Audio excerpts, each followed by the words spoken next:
Varahi silks వారి grand festive celebrations పొందండి 10,000 రూపాయలు ఆపై కొనుగోలుపై బంగారు నాణెం ఉచితంగా. అందరికీ నమస్కారం. నేను Swaroopa Potlapalli. Welcome to Suman TV. Prajashanti party వ్యవస్థాపకులు, global peace initiative founder K A Paul గారు అమెరికాలోని కాన్సాస్ స్టేట్ సెనేట్ లో అద్భుతమైన ప్రసంగం చేశారు. ప్రపంచవ్యాప్తంగా జరుగుతున్న 58 దేశాల్లో యుద్ధాన్ని ఆపాలని, భారత్ అమెరికా దేశాల మధ్య బంధాలు బలపడాలని ఆయన ఆకాంక్షించారు. అయితే ఆయన స్పీచ్ కు అమెరికా అధ్యక్షుడు డొనాల్డ్ ట్రంప్ ఫిదా అయిపోయారు. ఏకంగా క్లాప్స్ కొట్టి మరీ అభినందనలు తెలిపారు. అమెరికా దేశంలో కేఏ పాల్ కి ఇంత విలువ, గౌరవం దక్కుతుంటే ఆయన పుట్టిన గడ్డ మీద మాత్రం ఆయనకు విలువ దక్కట్లేదని చాలా మంది సోషల్ మీడియాలో ఆవేదన వ్యక్తం చేస్తూ ఉన్నారు. ప్రస్తుతం నాతో పాటు జూమ్ కాల్ లో అమెరికా నుంచి లైవ్ లో మనతో మాట్లాడడానికి రెడీగా ఉన్నారు కేఏ పాల్ గారు. ఆయనతో మాట్లాడదాం. సార్ నమస్తే.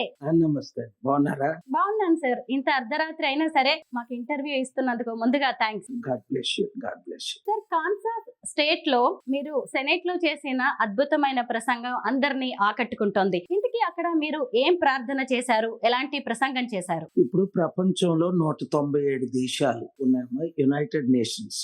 ఇంకొక 20 టెరిటరీస్ లాంటి కాన్ఫ్లిక్టెడ్ కంట్రీస్ ఉన్నాయి, యుఎన్ రికగ్నైజ్డ్ కానివి. అందులో 197 దేశాలు కూడా ఏదో ఒక యుద్ధంలో నిమగ్నం అయిపోయి ఉన్నాయి. ఉదాహరణ, రష్యాకి సపోర్ట్ చేసిన చైనా, నార్త్ కొరియా, ఇరాన్ అయితే రష్యాకి అపోజ్ చేసిన ప్రపంచ దేశాలన్నీ ఒకటైపోయి 2 భాగాలుగా విడిపోయి, రష్యా ద్వారా ఇప్పుడు 3వ ప్రపంచ యుద్ధం అవుతుందని 3 సంవత్సరాల నుంచి అనేక ప్రార్థనల ద్వారా నేను 2 దేశాలకి 1994 నుంచి వెళ్తున్నాను కాబట్టి, రష్యా యుక్రెయిన్ 94లో కూడా నేను అక్కడ శాంతి కోసం చాలా కష్టపడి కన్విన్స్ చేశాను. అప్పుడు పుటిన్ లాంటి పిచ్చోడు లేడు, కొంచెం మంచి ప్రెసిడెంట్ ఉండేవారు. ఇప్పుడు అందరూ ఈగోతో నేను గొప్ప, నేను గొప్ప, మా దేశం గొప్ప, మా దేశం గొప్ప అని మొత్తం మీద కోట్ల మంది ప్రజలు చంపేస్తున్నారు. అమెరికాకు $3 ట్రిలియన్ ఆదాయం వస్తుంది. అంటే మన దేశ బడ్జెట్ ఎంతో దానంత ఆదాయం అమెరికాకి యుద్ధ సామగ్రి ధర వస్తుంది. అందుకనే 58 పెద్ద దేశాలు, 197 దేశాలు కలిసిపోయి యుద్ధం వద్దు అన్న దేశం ఒక్కటి కూడా లేకుండా. ఒకప్పుడు నార్వే ఉండేది, ఇప్పుడు ఆ నార్వే కూడా సైలెన్స్ అయిపోయింది. యుద్ధాలు చేసిన వాళ్ళకే శాంతి బహుమతులు ఇస్తున్నారు. సో ప్రపంచం అంతా పాడైపోబట్టి మరి దీనికి ప్రధాన దేశమైన అమెరికా మార్గం చూపించాలి కనుక నేను ఇప్పుడు అమెరికాలో ఉన్నాను. ఈ ప్రార్థన ఏంటి అంటే, అర్జెంటుగా 58 దేశాలు యుద్ధాలు ఆపాలి. దాన్ని ఏ విధంగా ఆపుతాం?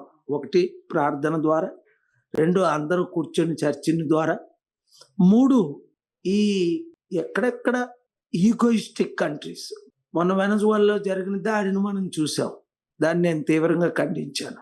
ఒక దేశం ప్రెసిడెంట్ ఇంకో దేశానికి వెళ్ళి 116 మందిని చంపేసి రాత్రి మీద ప్రెసిడెంట్ ని టెర్రరిస్ట్ లా కిడ్నాప్ చేసి ఎత్తుకొచ్చి ఆ దేశంలో ఉన్న సమురు ఆయిల్ మాది అని వీళ్ళు దోచుకోవడం అన్నట్టుగా ప్రపంచం భావిస్తుంది. అసలు అమెరికాకి ఇరాక్, ఆఫ్ఘనిస్తాన్ యుద్ధం ద్వారా 8 ట్రిలియన్, అంటే మన దేశం 3 సంవత్సరాల బడ్జెట్ లాస్ వచ్చింది. సో అమెరికాకి ఎంత లాస్ వచ్చింది చూడండి అని రిపబ్లికన్స్, డెమోక్రాట్స్ అక్కడ స్పీచ్ ప్రేయరే కాదు నేను చేసింది. ముఖ్యంగా 3 రోజులు, ఇది 4వ రోజు, రాత్రి పగలు చర్చలు జరుపుతున్నా. ఇరు పక్షాల వారు ఏకగ్రీవంగా ఎస్ మీరు చెప్పింది రైట్. ఎందుకంటే నేను అమెరికా వచ్చిన కొన్ని వేల మంది భారతీయులు ఉండేవారు, ఇప్పుడు దాదాపు 60 లక్షల మంది ఉన్నారు. అప్పుడు అమెరికాకి అప్పు కేవలం 4 ట్రిలియన్ మాత్రమే, ఇప్పుడు 40 ట్రిలియన్ అయింది, 10 రెట్లు.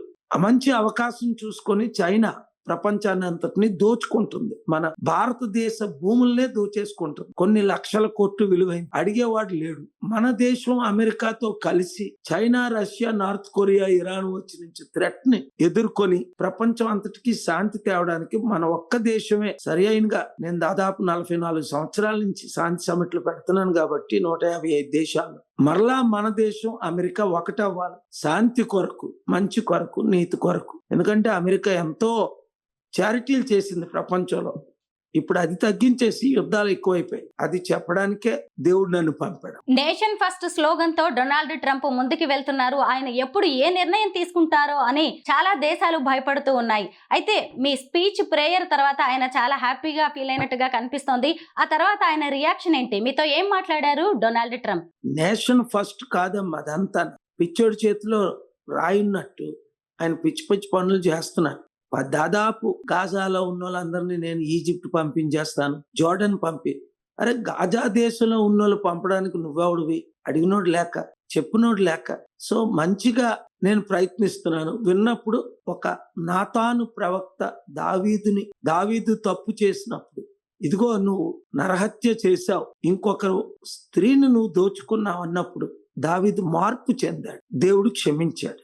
సో ట్రంప్ గారు మార్పు చెందాలని ప్రార్థనలు చేశాం, హెచ్చరించాను. 2020లో ఆయన వినలేదు. 280 కోట్ల మంది క్రైస్తవులు ఆయనకు మద్దతు ఇచ్చిన save America and the world from Trump అని నేను బుక్ రాసి ఆయనకు విరుద్ధంగా ఆయన కొరకు 2016లో ఏ రాష్ట్రాల్లో నేను క్యాంపెయిన్ చేశానో ఆయనకు విరుద్ధంగా క్యాంపెయిన్ చేశాను. 280 కోట్ల మంది క్రైస్తవులు ఒకటైనప్పటికీ ఆయన గెలిపించలేకపోయారు. ఎందుకంటే దేవుడే శాంతిని కోరుకుంటాడు కానీ యుద్ధాలను కోరుకోడు, మంచిని కోరుకుంటాడు కానీ కలహాలు కోరుకోడు.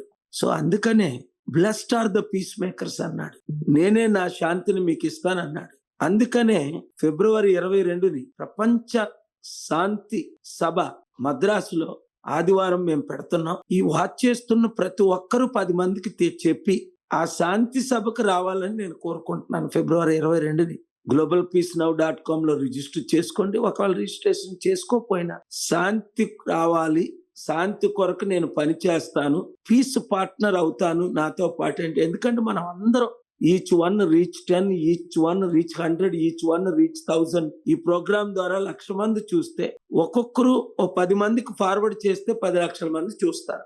మన దేశమే ఈ రోజు శాంతి లేకుండా అయిపోయింది. హిందువుల మధ్య, ముస్లింల మధ్య, క్రిస్టియన్ మధ్య చిచ్చులు పెడుతున్నారు. అది కాకుండా మన దేశాన్ని మనం కాపాడుకుంటూ 200 దేశాలని కాపాడడానికే నేను 44 సంవత్సరాలుగా ఈ రోజు నేను ఈ అమెరికాలో ఇచ్చిన స్పీచ్ ఇంతకు ముందు 14 లక్షల 17 లక్షల ముందు స్పీచ్లు ఇచ్చాను. గత 6 అమెరికన్ ప్రెసిడెంట్లు నా శాంతి సభలు అటెండ్ అయ్యారు. 3 డెమోక్రాట్స్, 3 రిపబ్లికన్స్. సో శాంతినే మనం కోరుకోవాలి.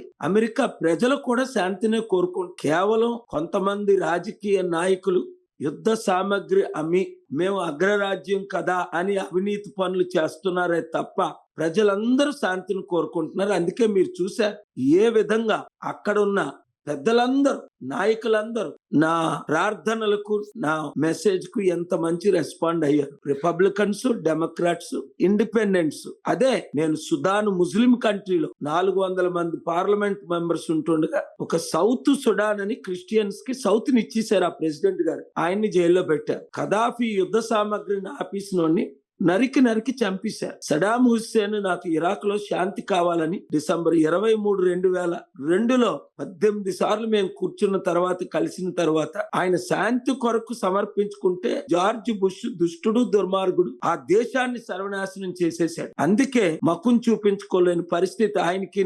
ఇంకా దారుణమైనోడు UK prime minister Tony Blair. మొన్న హైదరాబాద్ వస్తుంటే నేను తీవ్రంగా ఆయన రాకూడదని ఖండించి ఆపాను. ఎందుకంటే ఆయనకి నాకు ఒకప్పుడు మంచి సంబంధాలు ఉన్నప్పటికీ ఇరాక్ యుద్ధం చేయడంలో number 1 George bush, number 1 Tony Blair, వీళ్ళిద్దరూ గజ దొంగలు, తోడు దొంగలు, దుర్మార్గులు. కోట్ల మందిని, లక్షలు కాదు, సర్వనాశనం చేసినాడు. సో అలాంటి వారిని శాంతి బహుమతి అడుగుతాడు. ఈ శాంతి బహుమతులు ఇచ్చిన వాళ్ళకి కూడా బుద్ధి లేదు. యుద్ధాలు చేసిన వాళ్ళకి శాంతి బహుమతులు ఇస్తారు, శాంతిని కోరుకున్న వాళ్ళని శాంతిని పట్టించుకోరు. అందుకనే మన దేశం, ముఖ్యంగా మన తెలుగు ప్రజలు 15 కోట్ల మంది ఉన్నాం. 200 దేశాలు. తెలంగాణలో 4 కోట్లు, ఆంధ్రాలో 6 కోట్లు, దేశమంతా ఇంకో 3-4 కోట్లు, ప్రపంచమంతా ఇంకొక 1-2 crores. మన 15 కోట్ల ప్రజలు ఈచ్ వన్ రీచ్ 10. రోజుకి ఒక్కరిని రీచ్ అయినా 10 రోజుల్లో 10 మందిని. ఏంటి message? Good is more powerful than evil, truth is more powerful than life, love is more powerful than hatred, follow the prince of peace. కులాలకు, మతాలకు అతీతంగా. ఎందుకంటే యేసు ప్రభు హిందూ కాడు, ముస్లిం కాడు. అందుకనే లాస్ట్ ఇయర్ క్రిస్టియన్ కాదు. ఆయన కులాలకు, మతాలకు అతీతంగా దేవుడే మానవ రూపంగా వచ్చి మన అందరి కొరకు ప్రాణం పెట్టి 3వ దినాన్న చనిపోయి తిరిగి లేచి 40 దినాలు అందరికీ శాంతిని ప్రకటించి, కులాలకు, మతాలకు అతీతంగా మీరు మతంలో జనాలు చేర్చుకోకండి, మార్గాన్ని చూపించండి అని చెప్పబట్టే ఈ రోజు 850 కోట్ల ప్రజల్లో దాదాపు 800 కోట్ల మంది ఆయన్ని ఒక గొప్ప రక్షకుడుగా, దేవుడుగా చూస్తున్నారు, ఎవరో ఎక్స్ట్రీమిస్ట్ తప్ప.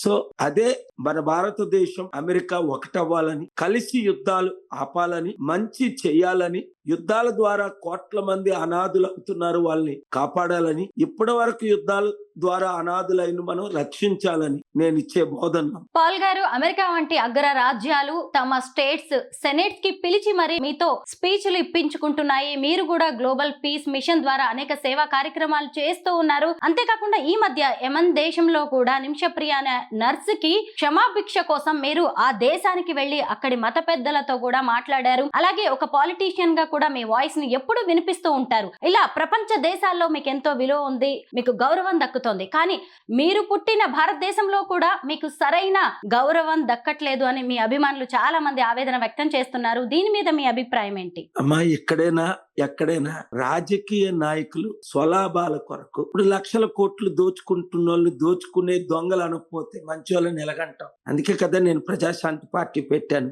కేవలం మా కుటుంబమే బాగుపడాలి, నా చుట్టుపుట్లు ఉన్నవారే 100 మంది బాగుపడాలి అన్నోళ్ళు ఏం చేశారు? అలాంటి మంత్రుల మీద, ముఖ్యమంత్రుల మీద, ప్రధానమంత్రుల మీద మనం చూసాం. ఎలాగ నేపాల్లో రాజు కుటుంబానికి అగ్గంటించేసి ఎలా తగిలిశారో, ఎలాగ యూత్ ముఖ్యంగా నిరుద్యోగులు సహించలేకపోయారు. శ్రీలంకలో ప్రెసిడెంట్ మహేందర్ నా మిత్రుడిని ఎలాగ జనాలు తగిలి, ఎప్పుడో చెప్పాను ఆయన 25 years నుంచి, మీ స్వలాభాల కొరకు దేశాన్ని అమ్మకండి అని. అదే జరుగుతుంది మన దేశంలో. ఎమ్మెల్యేలు 100,000 కోట్లు, మంత్రులు లక్షల కోట్లు దాచుకుంటూ సర్వనాశనం చేస్తున్నారు రాష్ట్రాన్ని, దేశాన్ని. అది చేయకూడదనే నా బోధనలు, నా ప్రార్థనలు. అంతేకాకుండా వారు చేస్తున్న అవినీతిని నేను కోర్టుకు తీసుకెళ్లి రైతుల కొరకు, నిరుద్యోగుల కొరకు, స్టీల్ ప్లాంట్ ఉద్యోగుల కొరకు, నిమిషప్రియ లాంటి వారి కొరకు, ప్రవీణ ప్రగడాల లాంటి వారి కొరకు, అన్నిటికంటే 50 కోట్ల మందికి బెట్టింగ్ యాప్ ద్వారా దేశం అంతా సర్వనాశనం అయిపోతుంటే సుప్రీంకోర్టుకి వెళ్లి బెట్టింగ్ యాప్లు ఆపి పార్లమెంట్ లో ఆగస్టు 20 బిల్లు పాస్ చేయించి ఈ రోజు కొన్ని లక్షల మంది ఆత్మహత్యలు చేసుకోకుండా కాపాడడం జరిగింది. నిమిషప్రియ ఉరి శిక్ష నుంచి తప్పించడం జరిగింది. సో ప్రజలు నాతో ఉన్నారు.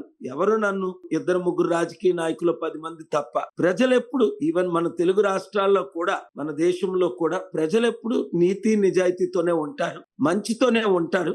ఇప్పుడు మీరు కింద కామెంట్స్ చూస్తేనే మీకు అర్థమైపోద్ది. నేను ఇక్కడ ఉంటుండగా అక్కడికి ఆ వీడియో వచ్చి దాన్ని అద్భుతంగా చిన్న యూట్యూబ్ ఛానల్లో 5, 6, 7 లక్షల మంది చూస్తున్నారు. ఆ కామెంట్స్ నేను ఫస్ట్ 100 చదివితే 100కి 100 అందరూ ఎప్రిషియేట్ చేసి సపోర్ట్ చేసిన వాళ్ళే. పొలిటికల్ పార్టీలు మార్పు లేవు గనక 7569441275 కి మీరు గ్రూపులు పెట్టండి అంటున్నాను. ఎందుకు? వచ్చే ఎలక్షన్ లోనైనా పూర్తిగా మార్పు తీసుకురావాలి, మంచి జరగాలి, రాష్ట్రాల్ని, దేశాన్ని కాపాడాలి అనే ధ్యేయంతో నేను కృషి చేస్తున్నాను. వాచ్ చేస్తున్న ప్రతి ఒక్కరు కూడా ఒక 10 మందితో, 100 మందితో, 1000 మందితో, వారు సోషల్ మీడియా ద్వారా, వారుకున్న ఫాలోవర్స్ ద్వారా, ఇప్పుడు మీ ప్రోగ్రామ్ ద్వారా, ఇప్పుడు రాత్రి 2 అయింది నేను ఉన్నది అమెరికాలో. ఇప్పుడే 14-15 గంటల సిటీ వైడ్ టూర్ చేసుకొని వచ్చాను. ఎందుకు మీరు అడగగానే ఇంటర్వ్యూ చేస్తున్నాను అంటే, మంచి ఇంకా ప్రతి ఒక్కరూ చెయ్యాలని, ఈ నూతన సంవత్సరంలో నూతనంగా మన రాష్ట్రాలు బాగుపడాలి, దేశం బాగుపడాలి అని. ఈ దేశం బాగుపడదులే, మన రాష్ట్రాలు బాగుపడవులే, ఆ 2 కులాలే 2 మతాలే వెళ్తాయిలే అని నిరాశ చెందకుండా, నాకులాగా మీరు కూడా కులాలకు మతాలకు అతీతంగా, నేను ఒక బీసీ బిడ్డగా పుట్టి కులాలకు అతీతంగా దళితుల అమ్మాయిని పెళ్లి చేసుకొని అందరం మనం సమానమే, కులాల జోలికి పోకండి, మతాల జోలికి పోకండి, మానవత్వంతో బ్రతకండి, అందరికీ సేవ చేయండి. నేను లక్షల మంది అనాథులను ఆదుకున్నాను, మీరు ఒక అనాథకి హెల్ప్ చేయండి. ఈచ్ వన్ రీచ్ 1 లేదా రీచ్ 10. అది ఆ శాంతి సభ కొరకే ఫిబ్రవరి 22వ తారీఖుని, రాజకీయ సభ కాదమ్మా ఇది, కేవలం ప్రపంచ శాంతి సభ. మన దేశం నుంచి 200 దేశాలకి 2002 జూన్లో ఇండియా పాకిస్తాన్ యుద్ధం అవుతున్నప్పుడు ఏ విధంగా శాంతి సభలు పెడితే అనేక మంది ఎంపీలు, మంత్రులు వచ్చారు. ఇప్పుడు కూడా మంత్రులు, ఎంపీలు అందరూ వస్తారు, శాంతిని కోరుకునే ప్రతి ఒక్కరు. సో నా message is very simple. Let us work for peace, promote peace, care for the orphans and widows and the need. Thank you very much. Paul గారు, ఫైనల్ గా ఒక్క ప్రశ్న. 58 దేశాల్లో యుద్ధాలు ఎలా ఆగుతాయని మీరు 3 పద్ధతులు చెప్పారు. అందులో మొదటిది ప్రార్థన. ప్రార్థనతో ప్రపంచ దేశాల్లో జరుగుతున్న యుద్ధాలను ఆపడం సాధ్యమా? మీరు గ్లోబల్ పీస్ మిషన్ ద్వారా అనేక సేవా కార్యక్రమాలు చేస్తున్నారు. ప్రజాశాంతి పార్టీని కూడా మీరు స్థాపించారు. రాజకీయ నాయకుడిగా ఉన్నారు. కానీ ఇప్పుడు మీరు ప్రార్థన, మతం అంటూ మాట్లాడితే ఒక రాజకీయ నాయకుడిగా ఒక మతానికే మీరు పరిమితం అయిపోయే అవకాశం లేదంటారా? నేను ఎప్పుడు మతాన్ని ప్రమోట్ చేయలేదు, అందరికీ అది తెలుసమ్మా. అందుకే జగద్గురు స్వామి శంకరాచార్య 4 పీఠాలకి 2 పీఠాల అధిపతి ఎప్పుడో 2005 నుంచి చారిటీ సిటీకి వచ్చారు. RSS చీఫ్ ఇప్పుడు ఉన్నవారే కాదు, భాగవత్ గారు, ఇంతకు ముందు ఉన్న సుదర్శన్ గారు కూడా, రామ్లాల్ గారు ఏంటి, పెద్దలు ఎంతో మంది నా శాంతి సభలకు వచ్చారు, నా ఆశీస్సులు తీసుకున్నారు. వారు హిందూ మతంలోనే ఉంటున్నారు. ముస్లిం మొలనాస్ జూన్ 21 ఢిల్లీలో నేను పెట్టిన మీటింగ్ కి Hindu head, Muslim head, Buddhist head, Sikh heads, Jain heads, Christian heads, Catholic heads, Jewish head, మొత్తం దేశ ఆసియాలో ఉన్న యూదులందరికీ ఆయన హెడ్. ఎందుకు వచ్చారు? నేను ఒక మతాన్ని ప్రమోట్ చేస్తే 6 నెలల క్రిందట జూన్ 21 పెట్టిన నా ఇంటర్ రిలీజియస్ సమిట్ కి వీళ్ళు రారు కదా. 20 సంవత్సరాల క్రిందట వచ్చిన వాళ్ళు మరలా ఇప్పుడు వస్తున్నారు. ఎందుకు? నేను మతాలకి అతీతం, నేను ప్రార్థనలు చేస్తున్నాను ప్రభుకి. ప్రజాశాంతి పార్టీ పెట్టానంటే కులాలకు అతీతంగా, ప్రాంతాలకు అతీతంగా పెట్టాను. కొంతమంది ఆంధ్ర ప్రాంతానికి చెందిన వారు ఉన్నారు, కొంతమంది కేవలం కేసీఆర్ గారు తెలంగాణ పార్టీకి చెందిన వారు మాత్రమే ఉన్నారు. నేను ప్రాంతానికి చెందకుండా, మా తాతలు కూడా కేసీఆర్ గారి తాతల వలె విజయనగరం గారు పుట్టినోళ్ళే. దాదాపు 44 సంవత్సరాలు నేను మన తెలుగు రాష్ట్రాలకి 29 రాష్ట్రాలకి సేవ చేస్తూనే ఉన్నాను. సో ప్రాంతాలకు, కులాలకు అతీతంగా మనం పనిచేయాలి. ప్రార్థనే కాకుండా యుద్ధాలు ఆపడానికి ఈ ప్రెసిడెంట్లందరిని ఎందుకు కలుస్తున్నాను? సెనెట్ ప్రెసిడెంట్లు కలిశాను, Republican presidents, senate governors candidate, Republican candidates ని 9 మందిని కలిశాను. డెమోక్రాట్స్ లో ఉన్న top 3 Bernie Sanders, Cory Booker, Amy Klobuchar కలిశాను. రిపబ్లికన్స్ లో ఉన్న John Thune, Ted Cruz, Lindsey Graham పెద్దల్ని కలిశారు. సో అందరూ నన్ను గౌరవిస్తున్నారు, అందరూ కలుస్తున్నారు. ఇప్పుడు నేను ఇండియా వచ్చిన కాంగ్రెస్ పార్టీ నాయకులు, బీజేపీ నాయకులు, మన బెట్టింగ్ యాప్ లో కూడా అందరూ మద్దతు ఇచ్చారు. ఆగస్టులో పార్టీలకు అతీతంగా ఢిల్లీలో నేను గ్లోబల్ పీస్ సమిట్ పెట్టాను. కాంగ్రెస్ ఎంపీ, సీనియర్ ఎంపీలు మల్లు రవి గారు లాంటి వారు వచ్చారు. BJP senior MPs Parshottam Rupala గారు, అలాగే సిపిఐ సంతోష్, సిపిఎం అందరూ, బీఆర్ఎస్ పార్టీ రవిచంద్ర గాయత్రి గారు వచ్చారు. అలాగే పొలిటికల్ పార్టీగా మనకు మద్దతు ఇవ్వకపోయినా సమిట్ పెడితే ఇప్పుడు కేసీఆర్ గారు, కేటీఆర్ గారు మద్దతు ఇస్తారు. రేవంత్ రెడ్డి తమ్ముడు తప్పకుండా మద్దతు ఇస్తారు. శాంతిని అందరూ కోరుకుంటున్నారు. అసలు నేను చెప్పే విధానంలో వీళ్ళు చేసుంటే నేను పొలిటికల్ పార్టీ పెట్టకపోదును. రాష్ట్రం, దేశం కొరకే నేను పార్టీలకు అతీతంగా మనం ముందుకెళ్దాం. Thank you very much. శాంతి స్థాపనకు కృషి చేస్తానని, అలాగే వివిధ దేశాల్లో జరుగుతున్న యుద్ధాలను ఆపడానికి ఆయా దేశ అధ్యక్షులను కూడా కలుస్తానని చాలా చక్కగా వివరించారు. అలాగే నేను మతాలకు అతీతమైన వ్యక్తినని, అలాగే కులాలకి అతీతంగా, ప్రాంతాలకు అతీతంగా పనిచేస్తానని చాలా చక్కగా చెప్పారు కేఏ పాల్ గారు. థ్యాంక్ యూ సో మచ్ అండి. Thank you very much.